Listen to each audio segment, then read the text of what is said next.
కేంద్ర ప్రభుత్వం ప్రధానమంత్రి నరేంద్ర మోడీ గారు ప్రతిసారి ఎలక్షన్లు అంటూ ఏమన్నా జరగంగానే తెల్లారే సిలిండర్ ధరలు పెట్రోల్ ధరలు పెంచుడు ఆయనకు అలవాటైపోయింది. ఇక్కడికి వస్తుంటే ఇప్పుడే వార్త వచ్చింది. దేశ చరిత్రలో వచ్చే సంవత్సరం అయితే సరిగ్గా 80 ఏళ్ళు నిండుతుంది భారతదేశానికి స్వాతంత్రం వచ్చి. 80 ఏళ్లలో ఎన్నడూ పెంచనంత పెద్ద ఎత్తున వాణిజ్య సిలిండర్ల మీద, అంటే హోటళ్లలో వాడే సిలిండర్ల మీద ఇవాళ రేట్ ఎంత పెరిగింది ఎరికేనా మీకు? తెలియదా? ఎగ్దమ్ ఒకటేసారి 993, అంటే 1000 రూపాయలు, 1000 రూపాయలు ఒక సిలిండర్ మీద పెంచి సామాన్యుడి నడ్డి విరిచి ఆ హోటళ్లలో పనిచేసే కార్మికులందరికీ ప్రధానమంత్రి గారు మేడే కానుక ఇచ్చిండు మీ అందరికీ. ఏది? 1000 రూపాయల సిలిండర్ ధర పెంపు. దీనివల్ల ఏం జరుగుతుంది, ఏమవుతుంది ఒక్కసారి మీరు ఆలోచన చేయండి. హైదరాబాద్లో నిన్నటిదాకా సిలిండర్ ధర 2321, ఇవాళ దాని ధర 3315. ఎన్నడూ ఈ భారతదేశంలో ఇంత పెద్ద ఎత్తున ఎవరు సిలిండర్ ధరలు పెంచలే.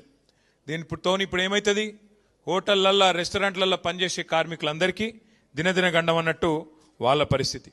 ఇప్పటికే గ్యాస్ దొరకలేదు, అదే యుద్ధం చాలా అయినాక అని చెప్పి చాలామంది హోటళ్లల్లో తగ్గించిండ్రు, రెస్టారెంట్లలో హోటళ్లలో తగ్గించారు, ఏది వండుడే తగ్గింది.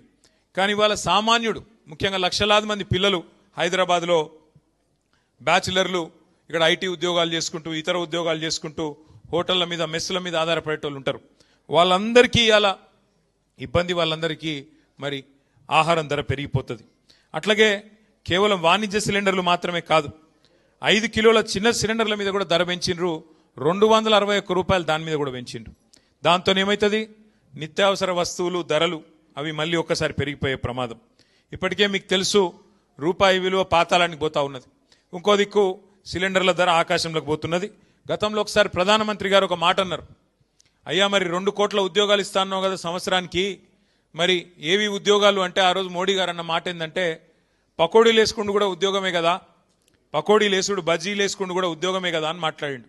కానీ అలా పకోడీలు వేసుకుందామంటే కూడా వేసుకోలేని పరిస్థితి ఈ సిలిండర్ల ధర పెంచి వాళ్ళని కూడా చావగొట్టిన ఘనత కేంద్ర ప్రభుత్వానికి దక్కుతా ఉన్నది. అట్లాగే ఇంకొక మాట కూడా